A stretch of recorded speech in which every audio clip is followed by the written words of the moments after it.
نحمدہ ونصلی علی رسولہ کریم اما بعد فاعوذ باللہ من الشیطان الرجیم بسم اللہ الرحمن الرحیم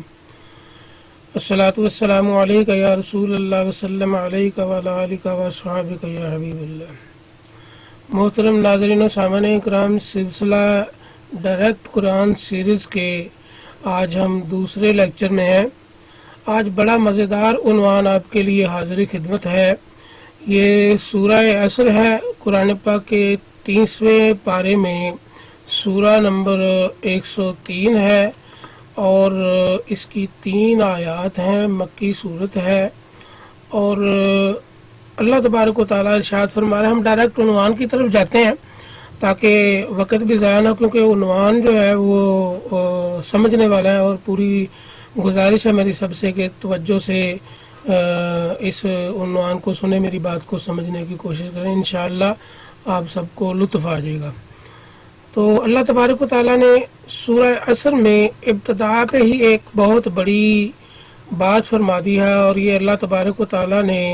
والعصر کہہ کر قسم کھائی ہے۔ ویسے تو اللہ تبارک و تعالیٰ کو قسم کھانے کی ضرورت نہیں،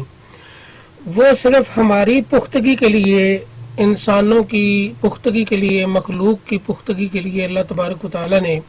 قسم اٹھائی کہ تاکہ اس کی بات کی اہمیت کا توازن ہم سمجھ سکیں اور کتنا وزن ہے اس کو پہچان سکیں،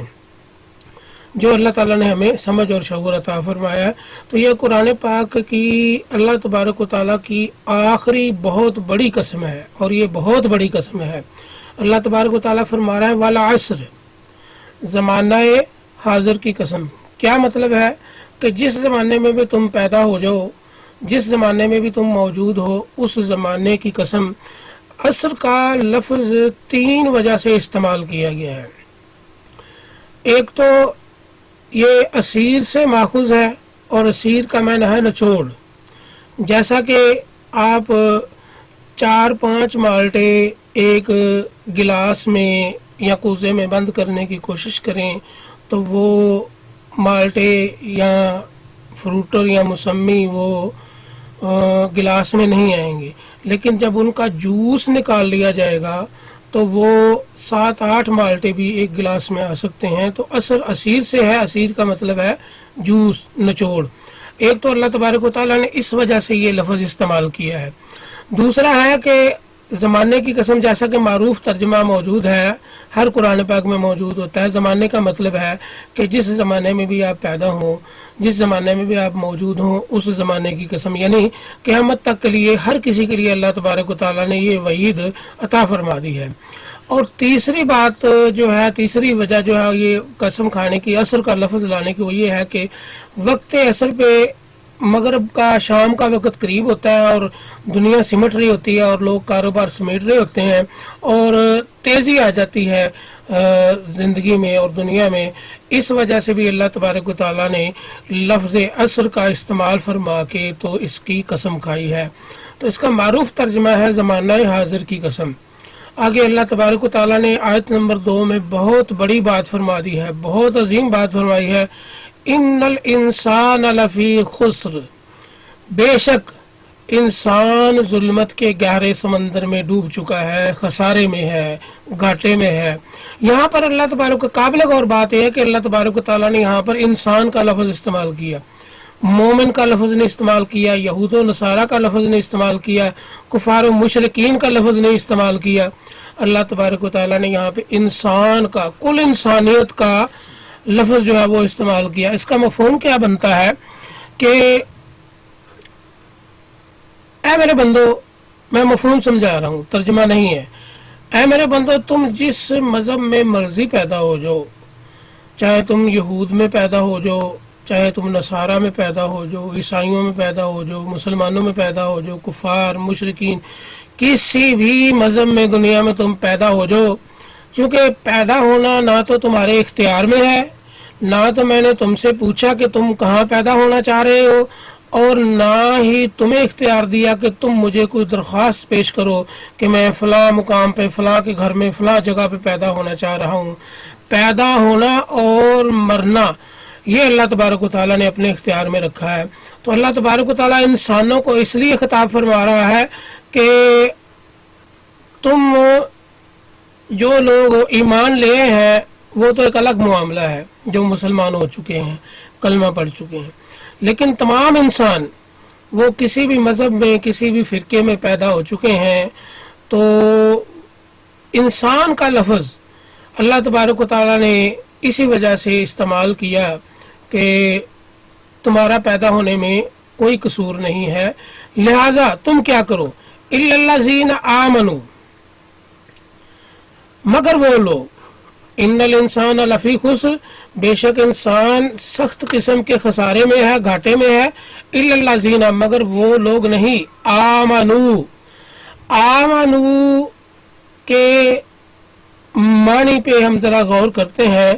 لفظ آمنو ایک تو کلمہ پڑھ کے ایمان لانا ہے، جو کہ معروف ترجمہ ہے، جیسے کہ نیچے بھی موجود ہے، جو ایمان لائے، یعنی ایمان لانے والے کو، یعنی کلمہ پڑھ کے مسلمان ہو جانے والے کو، مسلم کو، مومن کو، ایمان والا، آمنو سے یہاں پہ خطاب کیا گیا۔ ایک تو اس کا یہ مفہوم ہے جو معروف ترجمہ ہے۔ اب ہم آمنو کا معنی نیٹ سے ہی سرچ کرتے ہیں، آپ لفظ آمنو کو کسی بھی جگہ سے سرچ کرتے ہیں، کر سکتے ہیں، آزاد دائرہ معارف سے سرچ کر لیں یا کسی جگہ سے، میں نے بھی ایک جگہ سے سرچ کیا ہے۔ تو آمنو کے معنی ہے امن قائم کرنے والا، ایماندار اور یقین کامل رکھنے والا، یہ تین معنی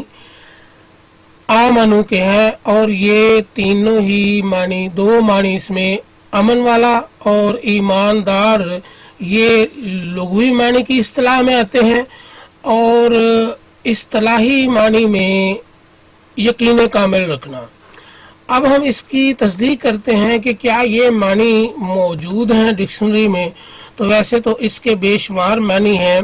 جیسے کہ ہم نے ایک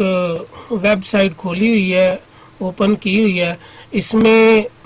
آمنو، یہ آمنو اوپر لفظ لکھا ہوا ہے اور اس کے بے شمار معنی ہیں۔ لفظ اسم ہے،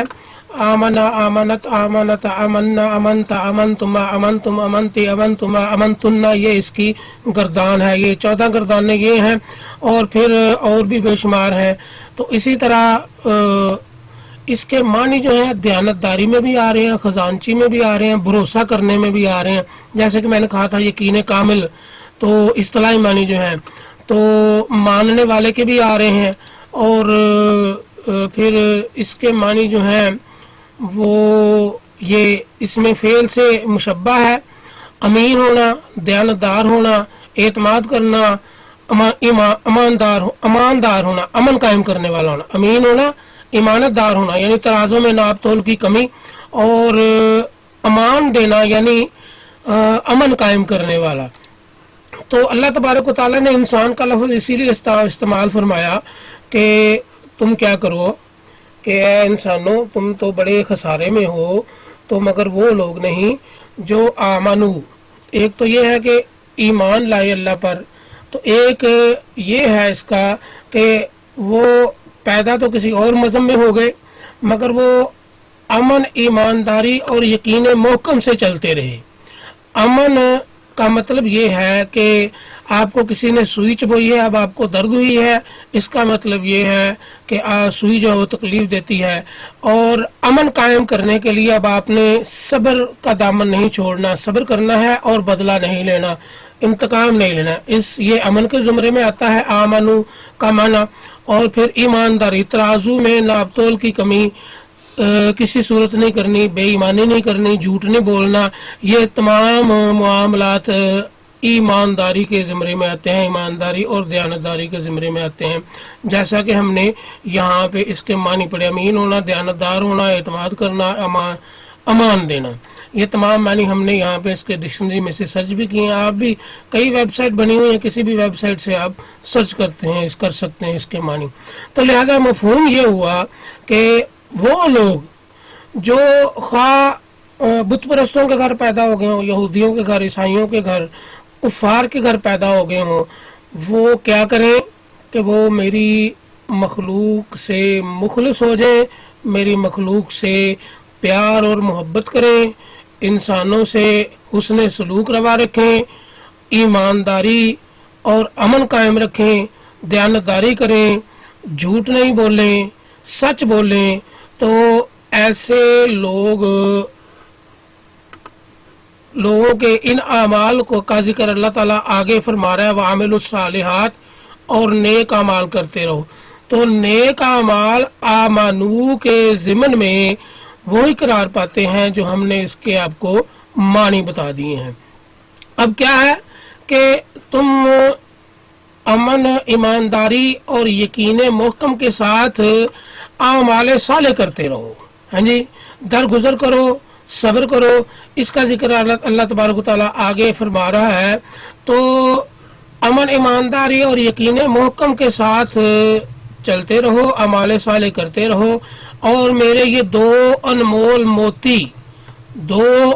موتی پکڑ لو، اور میں اگر تم ابھی کلمہ پڑھ کے ایمان نہیں لائے تو میں تمہیں توفیق عطا فرما دوں گا اور تمہیں راہ ہدایت بخش دوں گا، اور تم کلمہ پڑھ کے ایمان بھی لے آؤ گے، ایمان کی دولت سے بھی نواز دوں گا تمہیں، اور امن، ایمانداری اور یقین محکم کے ضمن میں تم کیا کرو، وتواصوا بالحق، یہ میرے دو انمول موتی ہیں، وتواصوا بالحق اور وتواصوا بالصبر، کہ تم حق بات کو بیان کرو، حق کی تلقین کرو، خود بھی حق بولو، دوسروں کو بھی تلقین کرو، اور وتواصوا بالصبر، اور صبر کی تلقین بھی کرو اور خود بھی صبر کرو، درگزر سے کام لو۔ تو عزیزان محترم، یہ وہ دو انمول موتی ہیں جو انسان کو راہ ہدایت پہ لاتے ہیں۔ اور ان دو انمول موتی، خسرن کا لفظ اللہ تعالیٰ نے کیوں استعمال کیا ہے؟ آمنو کے مصداق جو شخص امن، ایمانداری اور یقین محکم سے اعمال صالح کرتے ہوئے یہ دو انمول موتی پکڑ لیتا ہے، وتواصوا بالحق اور وتواصوا بالصبر، کہ خود بھی صبر کرتا ہے اور صبر کی تلقین کرتا ہے، اور خود بھی سچ بولتا ہے اور سچ کی تلقین کرتا ہے۔ یہ خسرن کا مفہوم کیا ہے؟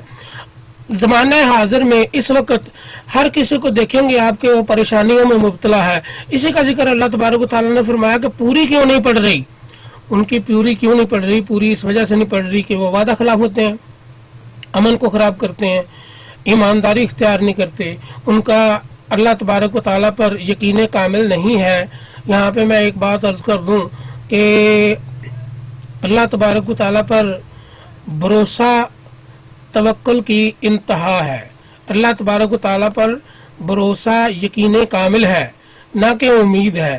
امید تو انسانوں سے وابستہ ہوتی ہے، مخلوق سے وابستہ ہوتی ہے، اللہ تبارک و تعالیٰ پر تو یقین کامل ہے۔ تو عزیزان محترم، یہ گھاٹے کا، خسرن کا، گھاٹے کا لفظ کیوں اللہ تبارک و تعالیٰ نے استعمال کیا؟ اس وجہ سے استعمال کیا کہ جو لوگ بے ایمانی کرتے ہیں، جھوٹ بولتے ہیں، وعدہ خلافی کرتے ہیں،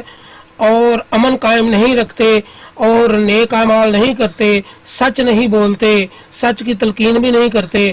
اور صبر بھی نہیں کرتے، صبر کی تلقین بھی نہیں کرتے، تو ان لوگوں کی کبھی پوری نہیں پڑ سکتی۔ اس لیے خسرن کا لفظ استعمال کیا۔ آپ یقین جانیے گا کہ ان الانسان لفی خسر، اگر آپ نے اس گھاٹے سے بچنا ہے تو آمنو کے مصداق امن، ایمانداری اور یقین محکم پر اعمال صالح کرنے شروع کر دیں، اور کبھی جھوٹ نہ بولیں، چاہے جتنا بڑا مرضی نقصان ہو، اور صبر کریں سامنے والے سے جتنی مرضی آپ کو اذیت پہنچی ہو۔ یہ دو انمول موتی، اور امن، ایمانداری اور یقین محکم کے ساتھ اعمال صالح پر قائم ہو جائیں،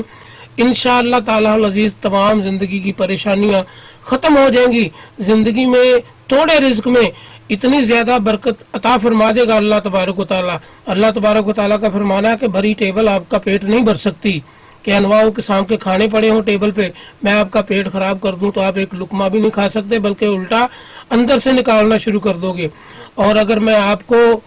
صبر دے دوں، توکل دے دوں، تو ایک سوکھی روٹی سادہ پانی سے آپ کا پیٹ بھر سکتی ہے۔ تو عزیزان محترم، میرے اس بات کو سمجھیے اور انتہائی توجہ سے اس پہ عمل بھی کیجیے گا۔ اللہ تبارک و تعالی میرا اور آپ کا حامی و ناصر ہو۔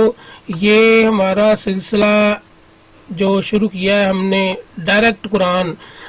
قرآن کا مطلب یہ نہیں ہے کہ آپ علماء سے کٹ جائیں۔ یہ جو ساری تشریح ہے یہ علم ہی کے ضمن میں آئی ہے، یہ علماء سے ہی سمجھ میں آئی ہے. علماء سے وابستہ رہیں، علماء حق سے، اور قرآن پاک ڈائریکٹ ضرور پڑھیں لیکن علماء کے بغیر نہیں، کیونکہ علماء کے بغیر قرآن آپ کو اپنی مرضی سے کہیں کا کہیں لے جائے گا.